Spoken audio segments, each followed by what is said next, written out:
Buenas noches, queridos hermanos y hermanas. Damos gracias al Señor por estar nuevamente compartiendo la palabra de Dios en otro miércoles.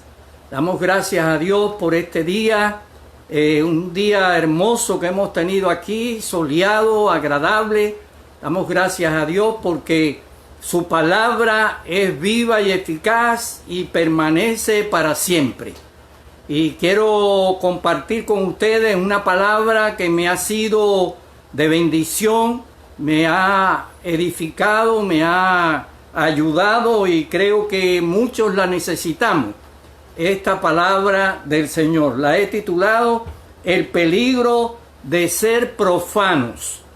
Estaba leyendo en el diccionario de la Real Academia de la Lengua Española, y dice este diccionario, que es el más importante de todo, de nuestra lengua, de nuestro idioma, dice lo siguiente: ¿qué cosa es o quién es profano? ¿Qué es profano o quién es una persona profana? Bueno, es alguien que no demuestra el respeto debido a las cosas sagradas. Esa es una de las secciones. Alguien que no demuestra el respeto debido a las cosas sagradas. Es alguien muy dado a las cosas del mundo. Las cosas que no tienen que ver con el Señor. Alguien es una persona deshonesta en el atavío, su forma de vestir, o en el comportamiento, su compostura. También profano es que no es sagrado, una cosa profana no es sagrada y no sirve para usos sagrados.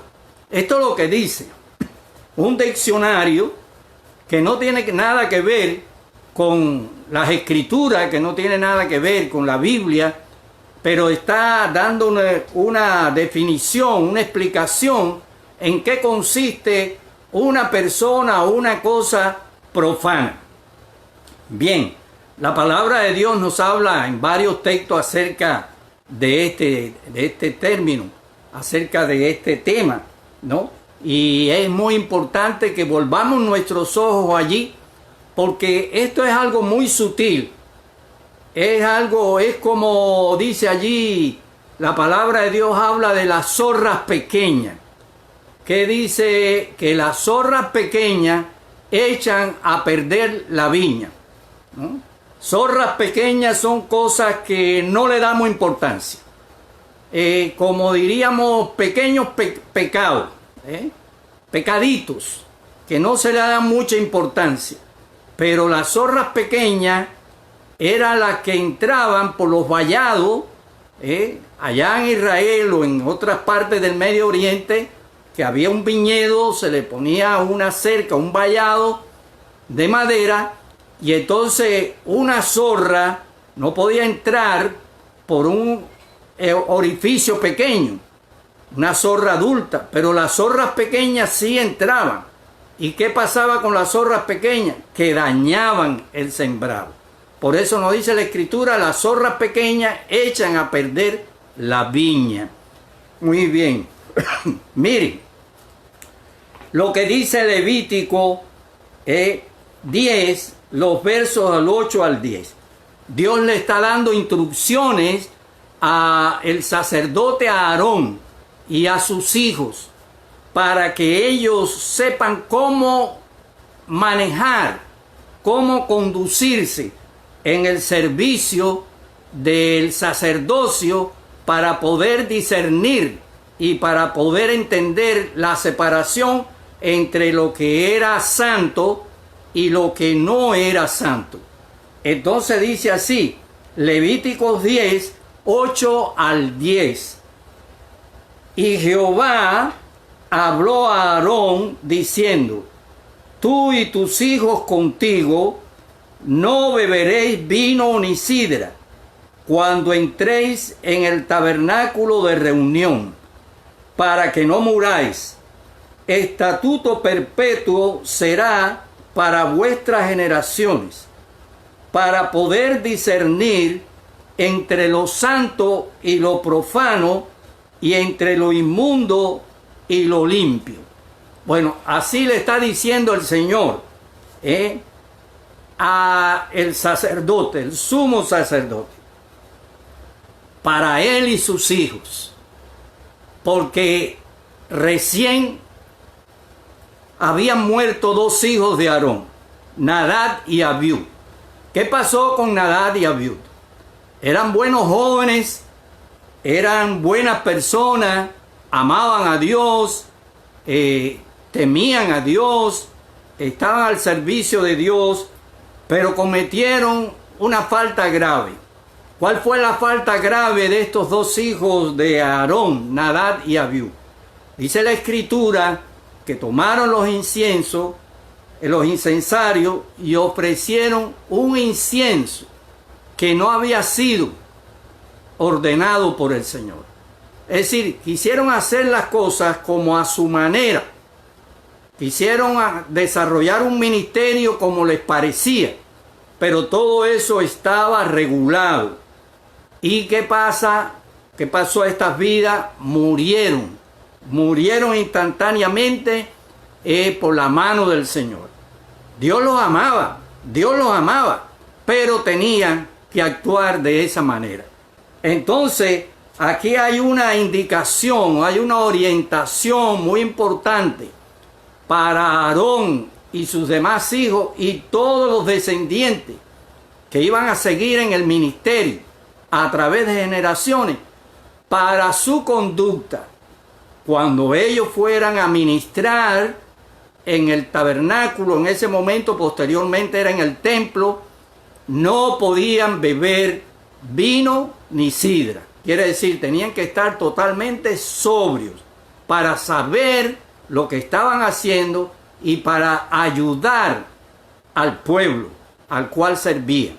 Bien, tenemos también, hay otra palabra dada por el Señor, dando instrucciones al profeta Ezequiel. El Señor le da al profeta Ezequiel, que está allá en la diáspora, ¿no? Está allá en Babilonia con los desterrados. Él, además de profeta, era un sacerdote, pero le revela a Ezequiel una serie de cosas, y una de las importantes es que le habla acerca del futuro templo. Ese templo que los judíos quieren edificar ahora, que quieren levantar. Ese templo que está por edificarse. Ahí están toda la descripción de ese templo en el libro de Ezequiel. Y también habla acerca del sacerdocio, los sacerdotes que van a servir al Señor en ese templo. Y le está diciendo instrucciones similares a las que le dijo a Aarón al comienzo del sacerdocio y al comienzo del trato de Dios con su pueblo, con el pueblo de Israel. Entonces le dice así, Ezequiel 44, 23. Ezequiel 44, 23. Y enseñarán a mi pueblo a hacer diferencia entre lo santo y lo profano, y les enseñarán a discernir entre lo limpio y lo no limpio.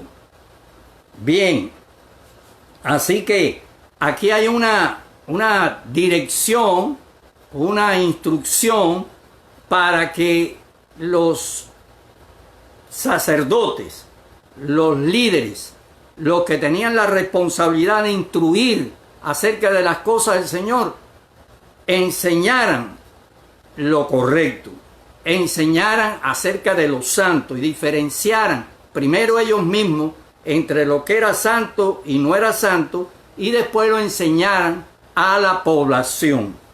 Bien, pero seguimos avanzando y llegamos a la carta primera del apóstol Pablo a su discípulo Timoteo. Timoteo era un joven pastor que tenía una responsabilidad, estaba lejos del apóstol Pablo. Pablo le escribe 2 cartas instruyéndole, ayudándole para su ministerio. Y en una de esas cartas, en la primera carta, en el capítulo 6, el verso 20, casi finalizando allá, le dice: oh Timoteo, guarda lo que se ha encomendado, evitando las profanas pláticas sobre cosas vanas y los argumentos de la falsamente llamada ciencia. Ahora bien, dice pláticas vanas, y le llama a esa lo profano, le dice las profanas pláticas sobre cosas vanas. ¿Cuántas veces se hablan cosas vanas, aún por creyentes, aún por hijos de Dios, aún por siervos de Dios? ¿Cuántas veces se platica, se conversa sobre cosas profanas? Quiere decir, cosas que no son santas, cosas que no edifican, cosas que no bendicen, cosas que no tienen que ver nada con la palabra de Dios. Y entonces hay que ser cuidadosos. Recuerden que el título que he puesto a esta enseñanza es el peligro de ser profanos. El peligro de ser profanos. El peligro de andar por un camino que no es el camino santo, que no es el camino correcto, que no es el camino adecuado según las Escrituras y la palabra de Dios. Bien, ahora yo me pregunto, ¿por qué no fluye la bendición de Dios en algunas personas, creyentes aún, en algunas familias y en algunas iglesias? ¿Por qué no fluye la bendición de Dios? Bueno, tiene que ver, está relacionado con este tema que estamos tratando, porque puede ser que el problema no esté en la predicación, pero no esté en doctrinas extrañas, pero sí hay conductas que no son agradables a Dios. Ahora bien, creo que la bendición no fluye en muchos lugares por la irreverencia a las cosas santas. La irreverencia a las cosas santas. Por el menosprecio de lo que es santo. Muchas veces hay un elemento de ignorancia, pero no siempre es ignorancia, muchas veces es irresponsabilidad.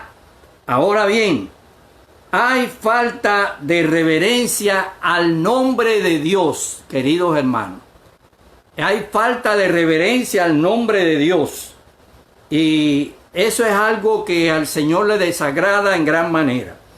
Hay muchos chistes, hay muchos cuentos que mencionan el nombre de Dios, que usan el nombre de Dios. Y no se trata siempre de burla, no se trata siempre de crítica, no. A veces para ilustrar algo, hay quienes han hecho algún cuento para ilustrar algo. Lo que se procura al final no es malo, pero se está tomando en vano el nombre de Dios. Hace muchos años, yo decía cuentos y chistes que a veces tenían que ver, incluía el nombre de Dios, y que se murió uno y llegó al cielo y San Pedro le abrió la puerta, y entonces todas esas cosas que la gente dice, que la gente hace, y cuántos otros cuentos, algunos para chiste y otros para procurando alguna lección. Pero no se puede tomar el nombre de Dios en vano. Miren, los judíos son los depositarios de las Escrituras, de las Sagradas Escrituras. Dios les dio las Escrituras a los judíos.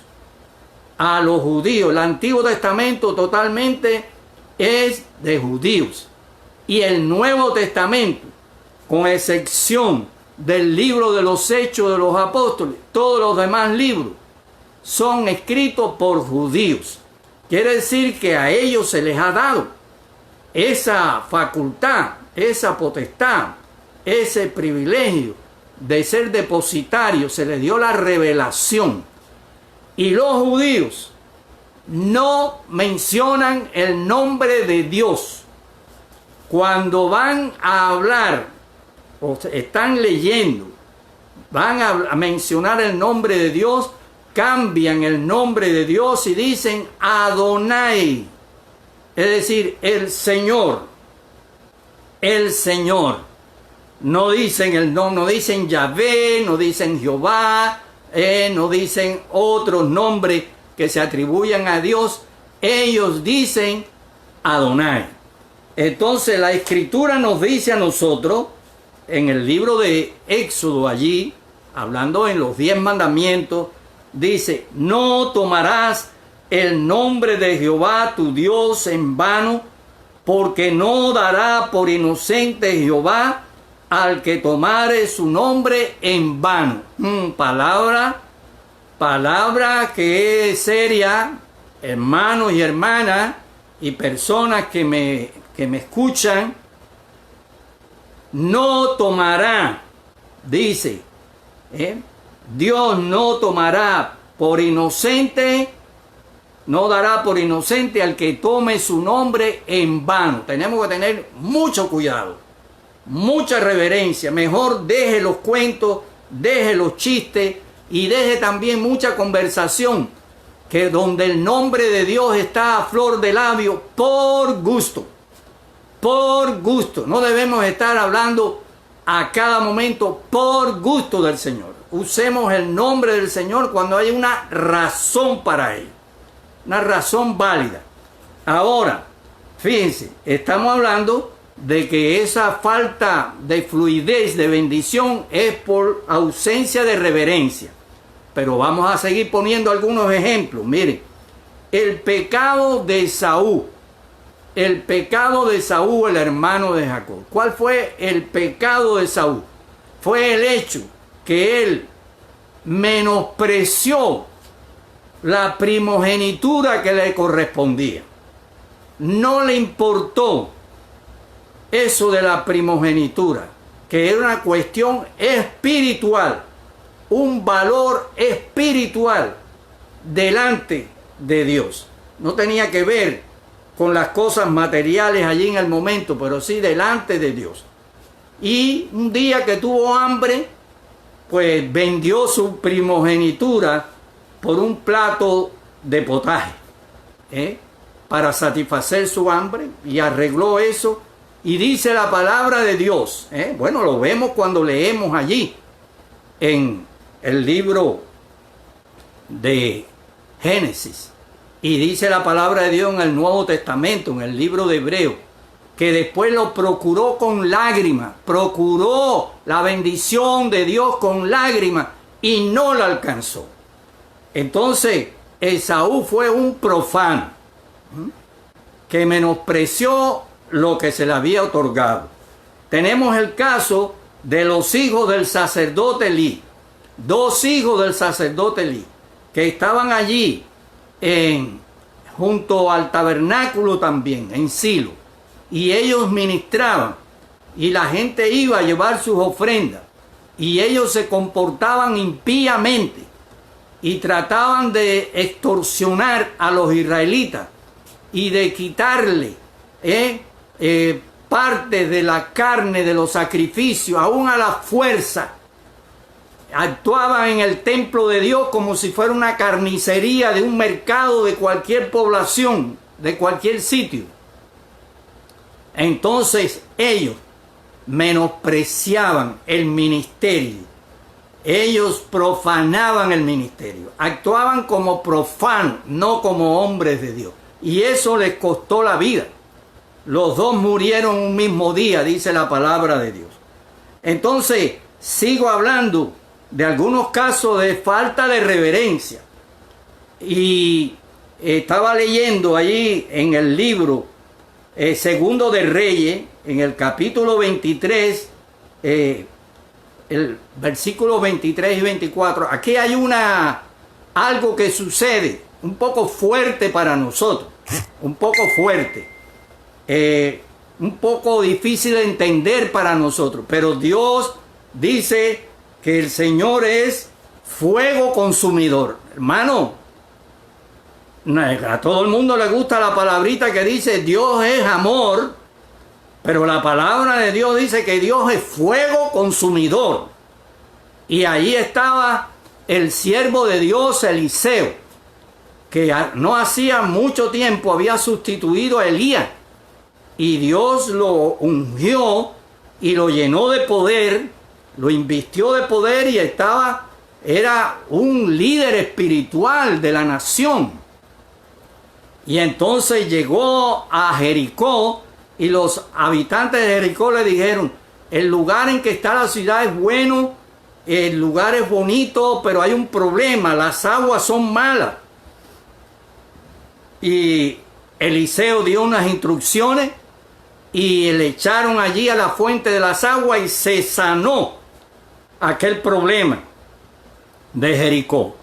Sin embargo, hermano, después que salió él de allí, dice que iba para Betel, más al norte, y en el camino salieron un grupo de muchachos, y un grupo grande parece que era, y empezaron a gritarle al profeta de Dios, al hombre de Dios, al santo de Dios. Le decían, porque era calvo, y le gritaban a coro, calvo sube, calvo sube, y se estaban burlando de Eliseo, que no sabemos exactamente qué edad tendría, pero sería un hombre quizás próximo a los 50 años, 45, 50 años. Y entonces Eliseo se volvió hacia aquel grupo de muchachos y les dio una maldición. La Biblia no recoge lo que dijo.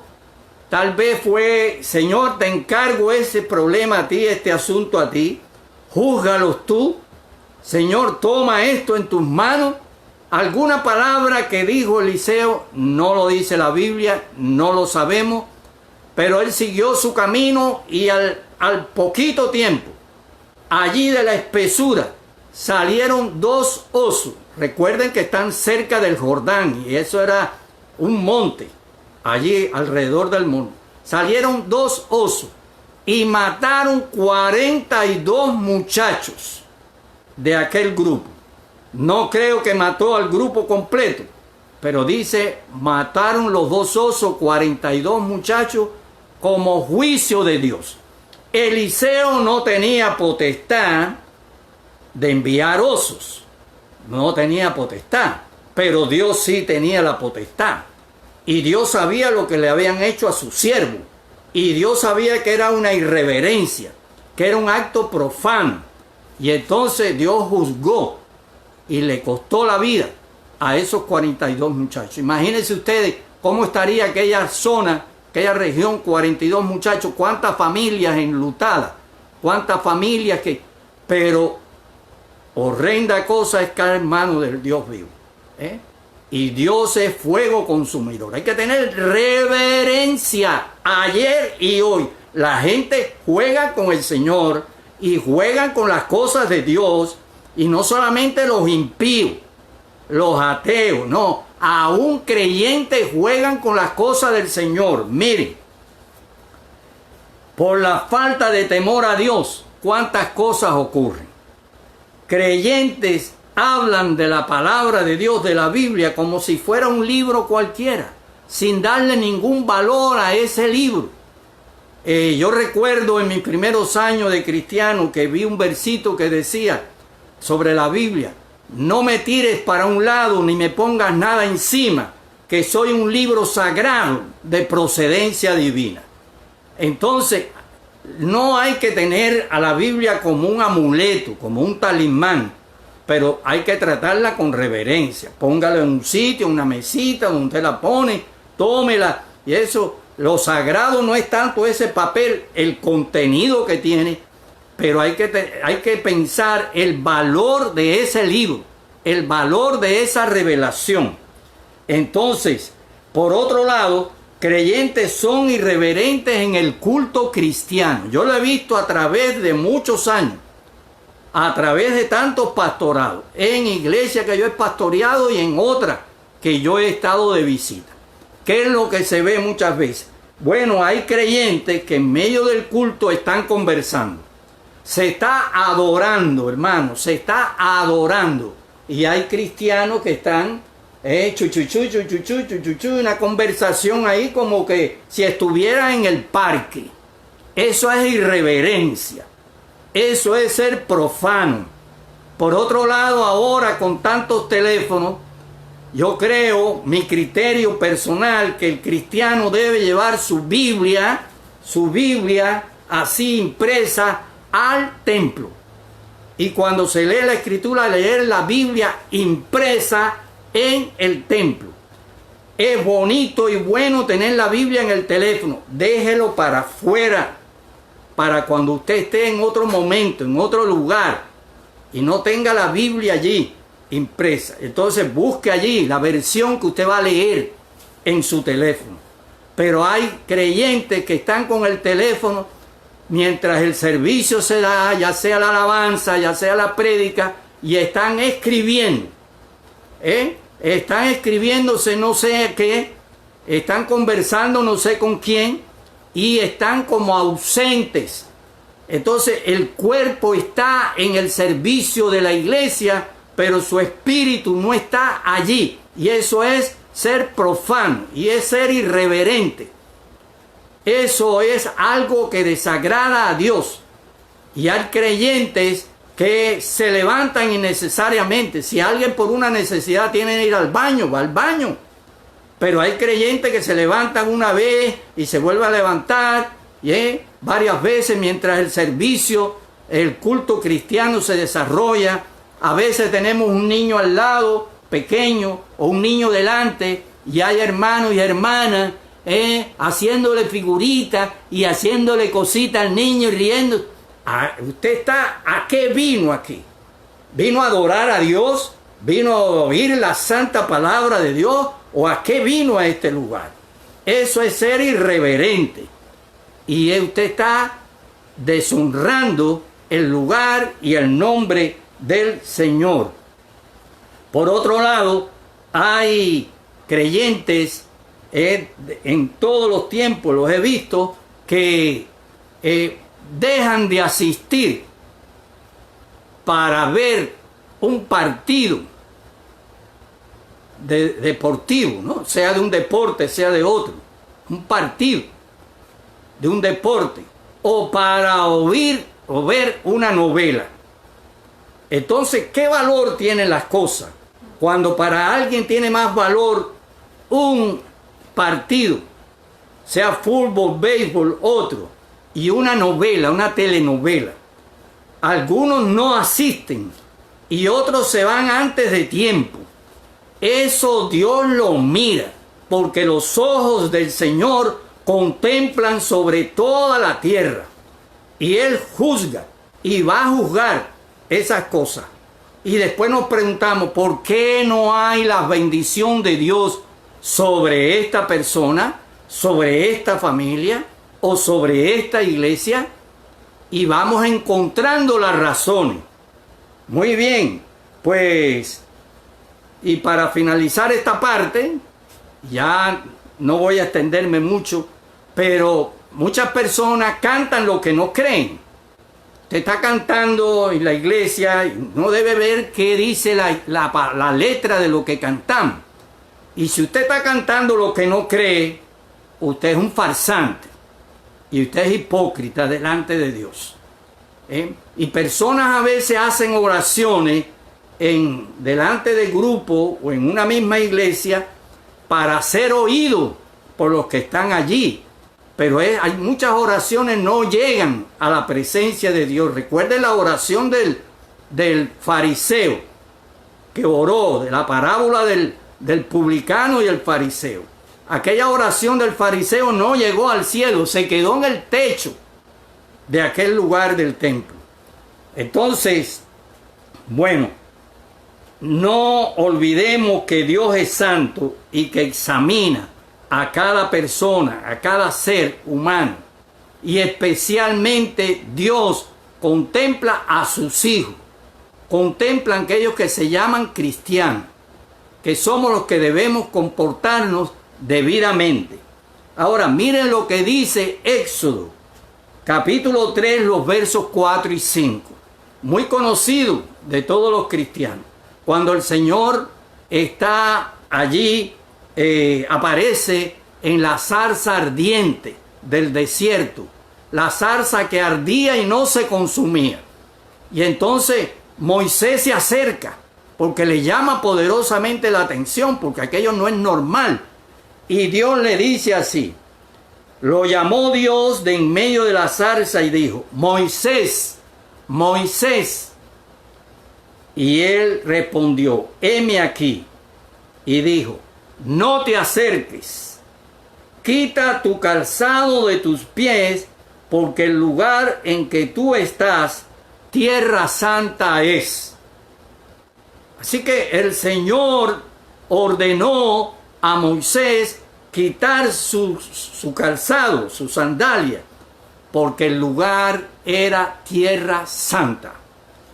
Y como tierra santa, que se le llama a muchas partes de allí de Israel y otros lugares cercanos, tierra santa, hay que tener reverencia hacia lo santo.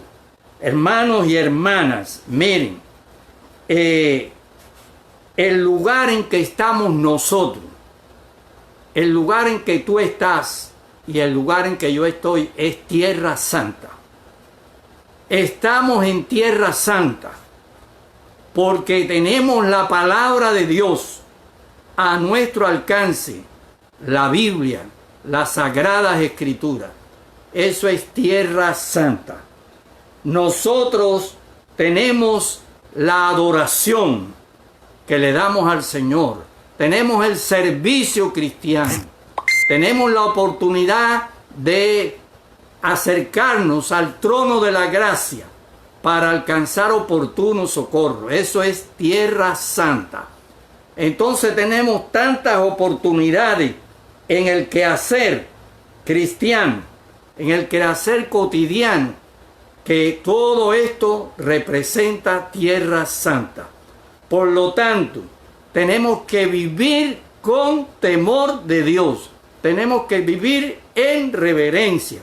Tenemos que respetar lo sagrado, lo santo. Y tenemos que evitar ser profanos, ser indiferentes, irreverentes. Que Dios permita que usted y yo seamos fieles a esta verdad y que andemos en la forma que agrademos al Señor.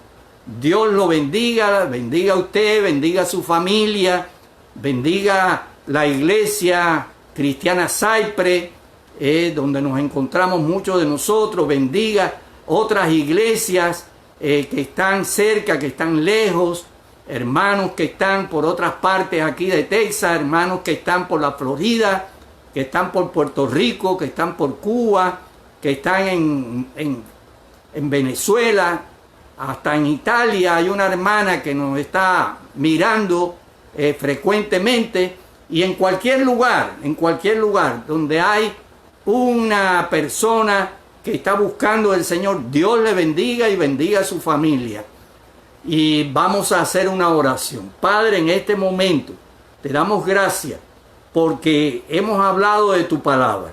La hemos tomado, hemos leído parte de ella y hemos comentado lo que dice. Ayúdanos, Señor, a tener reverencia hacia todo lo santo. Ayúdanos a tener reverencia hacia tu nombre, hacia tu obra, Señor, hacia tu palabra, y ayúdanos de esa manera a agradarte y ser luz a los que no tienen luz. Bendice su familia, sus hogares, los niños, los jóvenes y todos los hermanos y hermanas. Oramos en el nombre de Jesús. Amén. Amén. Dios les bendiga.